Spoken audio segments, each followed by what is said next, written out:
कटनी से है, जहां पर बरही थाना क्षेत्र में पुलिस की कार्यप्रणाली पर गंभीर सवाल उठ रहे हैं। चोरी के आरोपी को पकड़ने गई बरही थाना पुलिस पर आरोपी की भाभी के साथ मारपीट करने का आरोप लगा है। पतरहटा ग्राम निवासी सुशीलाबाई यादव ने गुरुवार को एसपी कार्यालय पहुंचकर एसडीओपी उमराव सिंह को लिखित शिकायत दी। उन्होंने बताया कि 21 अक्टूबर को उनके देवर नितेश यादव को चोरी के आरोप में पकड़ने पहुंचे एएसआई दिनेश गौतम और 2 पुलिसकर्मियों ने अमानवीय व्यवहार करते हुए उससे बिना कपड़े के थाने ले जाने की कोशिश की। जब उन्होंने इसका विरोध किया तो पुलिसकर्मियों ने उनके साथ में मारपीट की और गाड़ी से धक्का दे दिया। इससे उन्हें गंभीर चोटें आई हैं और परिजनों ने उन्हें विजय राघवगढ़ अस्पताल में भर्ती करवाया, जहां पर 2 दिन इलाज चला। डिस्चार्ज होने के बाद में सुशीलाबाई ने एसपी से दोषी पुलिसकर्मियों पर कड़ी कार्रवाई करने की मांग की है।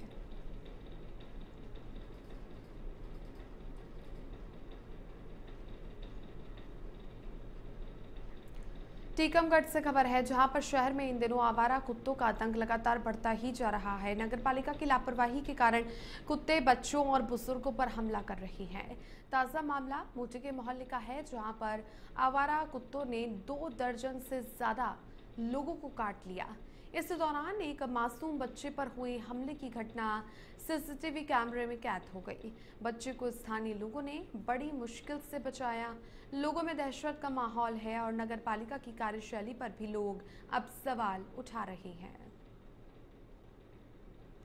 तो आवारा कुत्तों के आतंक से लोग परेशान हैं। इसके अलावा अभी तक का जो आंकड़ा सामने आया है, 2 दर्जन लोगों पर आवारा कुत्तों ने हमला कर दिया है। मासूम पर कुत्तों का हमला सीसीटीवी में कैद हो गया, जिसके बाद में स्थानीय लोगों ने बच्चे को बचाया। और ये ताज़ा मामला मोटे के मोहल्ले का है, जहां पर आवारा कुत्तों ने 2 दर्जन से ज़्यादा लोगों को काट लिया है और इसी दौरान एक मासूम बच्चे पर हुए हमले की ये घटना सीसीटीवी कैमरे में कैद हो जाती है। बच्चे को स्थानीय लोगों ने काफ़ी कड़ी मुश्किल के बाद में बचा लिया और लोगों में अब कुत्तों के हमलों से दहशत है। इसी को लेकर के अब नगरपालिका को भी लगातार लोग शिकायत कर रहे हैं और ऐसे में नगरपालिका की कार्यशैली पर भी सभी सवाल खड़े कर रहे हैं। इसी को लेकर के पहले भी मांग की गई थी, लेकिन अब दिन ब दिन ऐसे मामले बढ़ते ही जा रहे हैं आवारा कुत्तों के आतंक के। और टीकमगढ़ शहर में दिन ब दिन अब इन कुत्तों के हमले की घटनाएं भी सामने देखने को मिल रही है।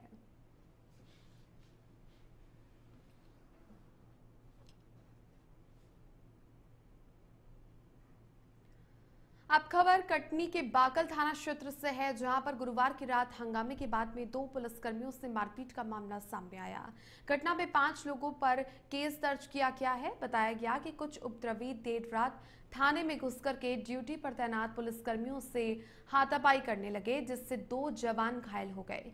उन्हें जिला अस्पताल से निजी अस्पताल रेफर किया गया, जहां एसपी ने पहुंचकर हाल जाना।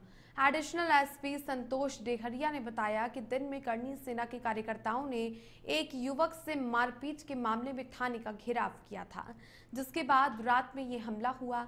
घटना के बाद इलाके में तनाव है और थाने में अतिरिक्त बल तैनात किया गया है। वहीं करनी सेना ने आरोप लगाया कि उनके कार्यकर्ताओं पर झूठा मामला दर्ज हुआ है और थाना प्रभारी के पति के द्वारा मारपीट की गई। संगठन ने पूरे मामले की निष्पक्ष जांच की मांग की है।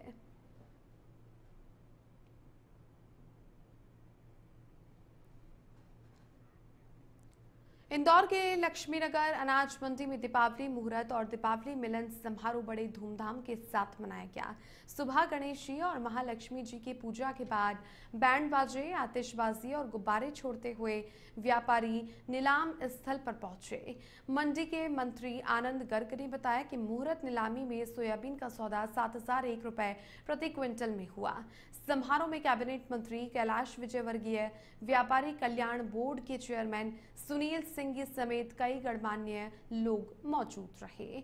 विजयवर्गीय ने सभी को दीपावली की शुभकामनाएं देते हुए कहा कि प्रधानमंत्री नरेंद्र मोदी की नीतियां व्यापार में समृद्धि और आत्मनिर्भर भारत के लक्ष्य को मजबूत करेंगी।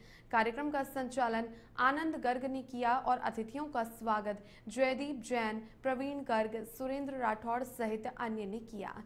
दीपावली मिलन की शुरुआत 111 ब्राह्मणों के मंत्रोच्चार और 101 कन्याओं के पूजन से हुई और अंत में सभी ने प्रसादी ग्रहण की। तो कार्यक्रम की शुरुआत की गई, जिसके बाद में भव्य आतिशबाजी भी हुई। गणेश जी और महालक्ष्मी की पूजा हुई, जिसके बाद में सोयाबीन का सौदा किया गया। 7,001 रुपए प्रति क्विंटल में मुहूर्त नीलामी हुई और खुद प्रधानमंत्री नरेंद्र मोदी की नीतियों की भी चर्चा की गई। और ऐसे में पीएम मोदी की नीतियां व्यापार में समृद्धि और आत्मनिर्भर भारत के लक्ष्य को भी मजबूत करेगी। और इसी क्रम में तमाम जो व्यापारी गण थे वो भी इस समारोह में मौजूद रहे। कैबिनेट मंत्री कैलाश विजयवर्गीय भी शामिल हुए। इसके अलावा व्यापारी कल्याण बोर्ड के चेयरमैन सुनील सिंघी के समेत अन्य लोग भी मौजूद रहे और आत्मनिर्भर भारत बनाने का भी लक्ष्य तय किया गया।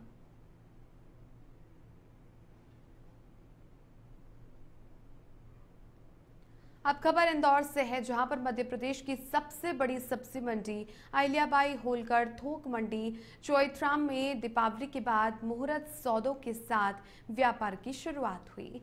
मंडी को विशेष रूप से सजाया गया और सुबह से ही व्यापारी नए कपड़ों में उत्साह के साथ पहुंचे। इसी परंपरा के अनुसार सुबह 8:21 पर घंटी बजाते ही नीलामी शुरू हुई। सबसे पहले आलू की बोली 1151 रुपए प्रति क्विंटल पर लगी। उसके बाद में प्याज की नीलामी 851 रुपए प्रति क्विंटल पर हुई। लहसुन का भाव 7,000 रुपए से ऊपर नहीं जा सका, जबकि पिछले साल ये 51,000 तक गया था। इस बार प्याज की आवक 45,000 कट्टे, आलू 7,000 और लहसुन 6,000 कट्टे रही। व्यापारियों ने पूजा अर्चना करके आलू प्याज के कट्टों पर फूल अर्पित किए और खुशहाल व्यापार की कामना की। मंडी में पूरे दिन रौनक बनी रही और मुहूर्त सौदों के साथ नए व्यापार वर्ष की भी शुरुआत हुई। तो अच्छे दाम मिलने से किसानों के चेहरे खिल उठे और इसी के साथ ही सुबह 8:30 बजे नीलामी की शुरुआत हुई, जिसके बाद में अहिल्याबाई होलकर थोक मंडी चोइथराम में इस व्यापार की शुरुआत काफ़ी सुखद रही। इसी को लेकर के किसान भी काफ़ी खुश नजर आए। मंडी को विशेष रूप से भव्य सजाया गया था और ऐसे में मुहूर्त के समय के साथ ही इस व्यापार की शुरुआत की गई और व्यापारी नए कपड़ों में उत्साह के साथ पहुंचे मंडी में। इसके अलावा परंपरा के अनुसार पूजा पाठ करने के बाद में ये नीलामी शुरू हुई, जिसमें आलू, प्याज, लहसुन इन सभी को लेकर के भी चर्चा की गई और ऐसे में इन सभी के भावों को लेकर के भी, जो कि पिछले साल इसमें काफ़ी मुनाफा हुआ था, हालांकि अब इसको लेकर के आज जो इस साल की भी तस्वीरें देखने को मिली है, इनकी भी आवक काफ़ी अच्छी रही है। और ऐसे में तमाम जो किसान वर्ग है, व्यापारी है, उन्होंने खुशहाल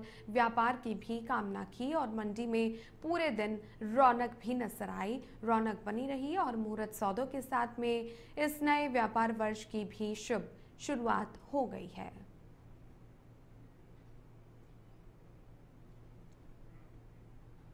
वहीं भिंड जिले के गौहद चौराहा थाना क्षेत्र में बड़ा हादसा टल गया, जब जाम में फंसी हुई एक कार में अचानक भीषण आग लग गई। आग लगते ही कार धू धू करके जल उठी, लेकिन मौके पर मौजूद लोगों ने सूझबूझ दिखाते हुए कार सवार परिवार को सुरक्षित बाहर निकाल लिया। कार सवार परिवार भिंड से ग्वालियर की ओर जा रहा था।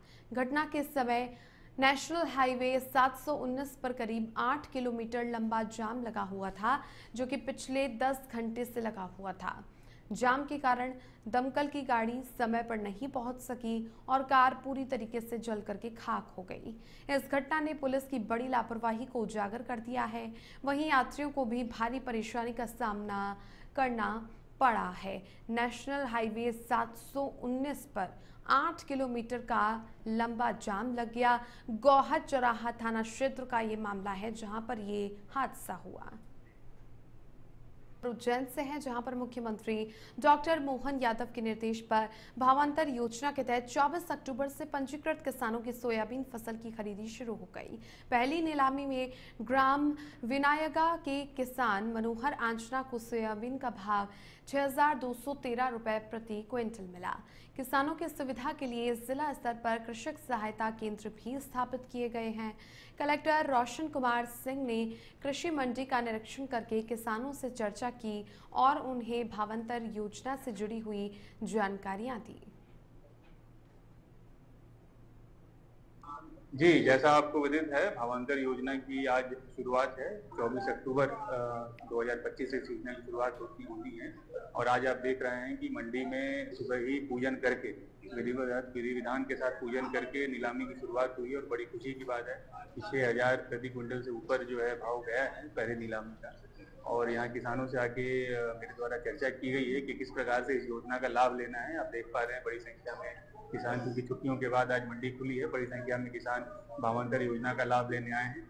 उन्हें इस योजना के जो डिटेल्स हैं उससे अवगत कराया गया है, किस प्रकार से नीलामी होगी, किस प्रकार से मॉडल रेट तय होगा और किस तरीके से उनको सीधे खाते में भुगतान होगा। सबसे इम्पोर्टेंट विषय ये है कि सीधे किसानों के खाते में भुगतान होगा। और देखिए, उज्जैन के विश्व प्रसिद्ध श्री महाकालेश्वर मंदिर में संत के पहनावे और पगड़ी को लेकर शुरू हुआ विवाद अब गंभीर रूप ले चुका है। बुधवार को गर्भगृह में महंत महावीर नाथ और पुजारी महेश शर्मा के बीच हुई बहस अब महाविवाद में बदल गई है।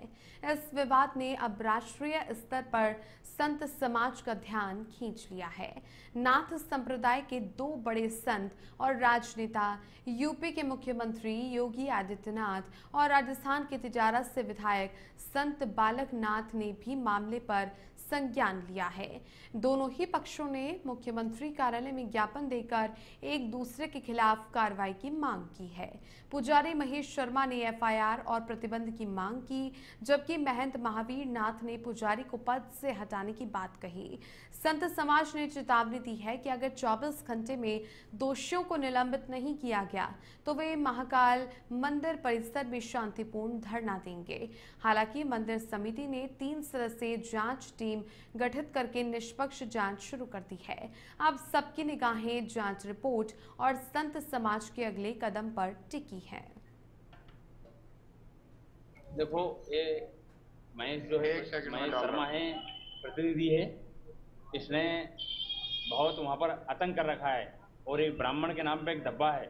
तो हम लोग त्रस्त हो गए इससे। क्यों हो गए कि वहाँ पर श्रद्धालु आते हैं बाहर से, कई दूर दूर से वहाँ श्रद्धालु, भगत जगह साधु संत, ये साधु संत एक भी ऐसे पूछ लो कि इनसे इससे परेशान नहीं है। आप सबको, मीडिया लोगों को पता है, इसने सबको परेशान कर रखा, पीड़ित कर रखा है। ये बोलता है कि मैंने ब्याह नहीं करा, तूने ब्याह नहीं करा, पर सब लोगों ने तो ब्याह कर रखे। जो तुम्हारे परिवार वाले, इन्होंने तो इनको पीड़ित, इनके तेरे चक्कर में इनको पीड़ित परेशान क्यों कर रखा तूने? हम उसको ये बात, वो खुद अपने मुंह से बोलता है, हम साधु संत, हम परिवार छोड़ के पड़े, परिवार मतलब संन्यास लिया है और तू हम लोगों को आतंकवादी बता रहा है। एक भगवा के भैंस में आतंकवादी बता रहा है, गुंडा माफिया बता रहा है। तो हमने भाई कौन से गुंडे माफिया, कौन सी हमने बोला जाए तो कम से कम हम लोगों ने कौन सा ऐसा गलत कार्य करा कि हम लोगों को तुम। भिंड जिले के चंबल नदी किनारे बसे एक गांव में देर रात उस समय हड़कंप मच गया जब एक मगरमच्छ अचानक बस्ती में घुस आया। गहरी नींद में सो रहे ग्रामीणों में अफरा तफरी मच गई और लोगों ने तुरंत ही 112 नंबर पर सूचना दी। मौके पर पुलिस और वन विभाग की टीम पहुंची और रेस्क्यू ऑपरेशन चलाया। करीब 1 घंटे की कड़ी मशक्कत के बाद मगरमच्छ को पकड़कर सुरक्षित रूप से चंबल नदी में छोड़ दिया गया। विभाग के अनुसार नदी में आई बाढ़ के कारण मगरमच्छ रास्ता भटक कर गांव में पहुंच गया था। वन विभाग ने ग्रामीणों से अपील की है कि इस तरह की स्थिति में घबराएं नहीं और तुरंत ही विभाग को सूचना दें।